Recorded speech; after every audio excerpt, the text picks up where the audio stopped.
रमेश कुमार हीराराम दर्जी, गांव सरनू। मैं वो गाड़ी का मामला था तो उस रिको थाने में एप्लीकेशन देने गया, सूचना। वहाँ सवाई राम हेड कांस्टेबल थे। मेरे से सूचना ली और नंबर लिया, रामाराम जी को बुलाया। वहाँ बातचीत हम करने लगे, रामाराम जी और हम। सवाई राम जी ने बोला यहाँ बातचीत मत करो, तो रामाराम जी वहाँ से बाहर निकले। जैसे ही रामाराम जी का कॉलर पकड़ के सवाई राम अंदर लेके गए कमरे के अंदर। वहाँ कुछ बात किया, कुछ उनके साथ मारपीट की, मेरे को पता नहीं। और रिश्वत मांगी, पैसे मांगे, वो बोल रहे मेरे को पता नहीं, मैंने नहीं देखा। फिर वहाँ अंदर 10-15 मिनट बाद मेरे को बोला अंदर, मैं भी गया और मेरे को बोला अंदर बैठ जाओ। मैं वहाँ बैठ के गया तो मैंने उनसे रिक्वेस्ट की, रामाराम जी के से भी, कि मेरी गलती हो गई, मैं आ गया। और पुलिस वालों से साथ में भी मैंने किया और मेरे से अर्जी भी लिखवाई राजीनामे की। मेरे को आगे कुछ करना नहीं है, मैंने अर्जी लिखा वहाँ पे। और उन्होंने बोला यहाँ तेरा ननियाल नहीं है, ससुराल नहीं है, तू आया क्यों यहाँ पे। और उन्होंने हमारे को दोनों को डाल दिया अंदर।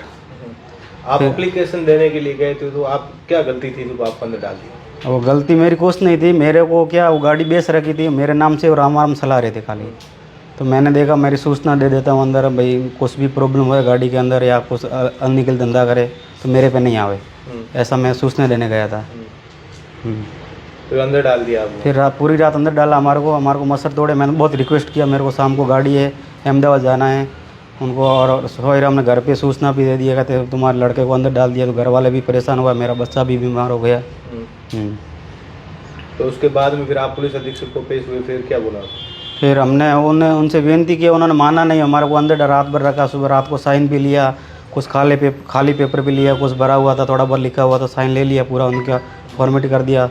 फिर हम एसपी पेश हुए, एसपी साहब से। अभी आपकी क्या मांग है? हमारे को न्याय मिलना चाहिए बस। और अभी आज हम गए तो कुछ साइन वाइन वहाँ क्या बोलते हैं, डीआईजी साहब ने बुलाया था बयान लेने।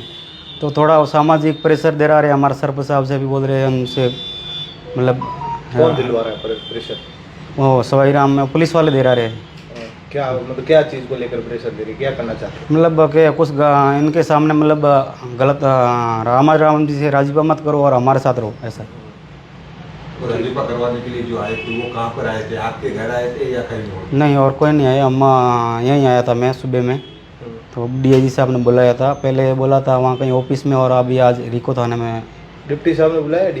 डीआईजी ने डीआईजी डिप्टी साहब। मेरा नाम रामाराम साईं है, मैं रिको से, महेंद्र फर्चोई से आया हूँ। मामला ये है कि पिछले 2 महीने पहले मैंने रमेश कुमार जी से गाड़ी ली थी, उनका पेमेंट भी कर दिया, गाड़ी स्टाम्प पे लिखवा के ले ली थी। वो गाड़ी मेरे पास थी, लेकिन रमेश जी को किसी ने बोला कि गाड़ी आपकी रामाराम जी के पास है और नाम आपके रजिस्ट्रेशन है, तो आप ऐसा करो कि पुलिस में सूचना दे दो कि मेरी गाड़ी रामाराम जी को बेची हुई है।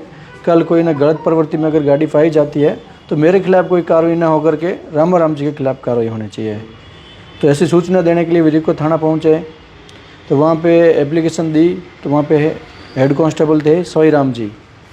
उनको एप्लीकेशन देने के बाद में सवाई राम जी ने रमेश जी से मेरे मोबाइल नंबर मांगे, तो रमेश जी ने मेरे नंबर दिए। तो मेरे को कॉल आया कि मैं Sawai Ram head constable police थाना रिको से बोल रहा हूँ और आपके खिलाफ़ परिवाद आया है और रमेश जी आए हुए हैं यहाँ पे और आप यहाँ थाना आओ। तो मैं पुलिस थाना पहुँचा वहाँ पे, क्योंकि मेरा ऐसा कोई विवाद था ही नहीं। तो मैंने बोला ऐसी कोई बात है नहीं, विवाद है नहीं, तो एक बार आप आओ, सही नहीं है तो कोई दिक्कत नहीं, आप आ जाओ थाने, आप और रमेश जी आपस में बैठ के बात कर लो। तो मैं ठीक है, मैं आ जाता हूँ। मैं 15 मिनट में रिको थाना पहुँचा। थाना पहुँचते ही वहाँ पे सवाई राम जी बैठे थे। तो कहाँ रामाराम जी, आप रमेश जी को धमकियाँ दे रहे हो? तो सर मैंने तो कभी धमकियाँ दी नहीं है, रमेश जी खड़े पूछ लो। तो रमेश जी से पूछा गया, अभी रामाराम जी आपको धमकियाँ दे रहे हैं क्या? तो सर रमेश जी ने क्लियर मना कर दिया, नहीं धमकी दी नहीं मैंने। तो उन्होंने मना कर दिया कि ठीक है, मेरे को सर धमकी कुछ नहीं दी।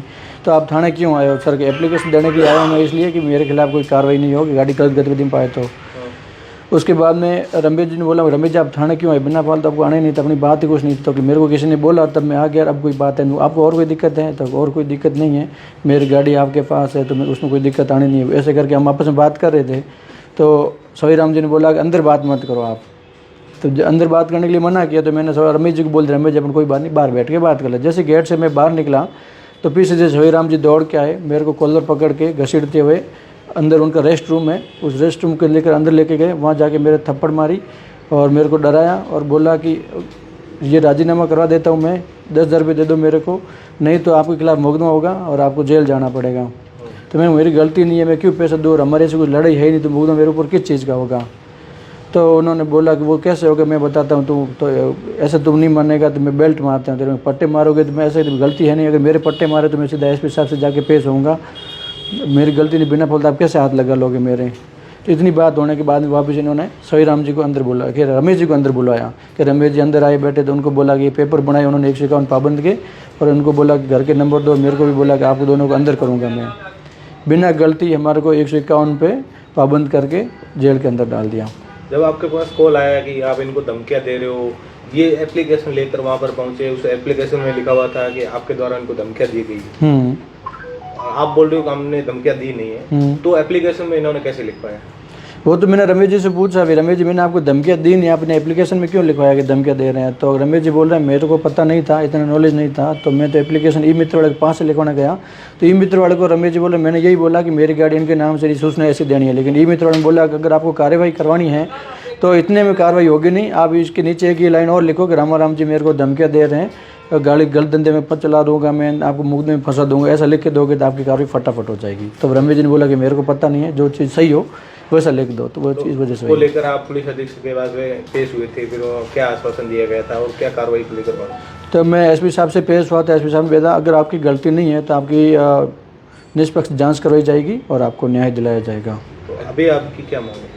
अभी ये मांग है कि वो जांच अभी तक चल रही है, अभी तक हमारे को न्याय मिला नहीं है, पुलिस वाले उल्टे और बोल रहे हैं कि आपके ऊपर ये हो जाएगा और आपके ऊपर कार्रवाई कर देंगे, ना आप पुलिस वालों के साथ ऐसा कर रहे हो, ना आपके और काम पड़ जाएगा, ना मेरे को भी बोल रहे हैं कि आपने न्यूज़ में दे दिया यार अब क्या हो जाएगा, आपके और काम पड़ेगा, हम आपको फंसा।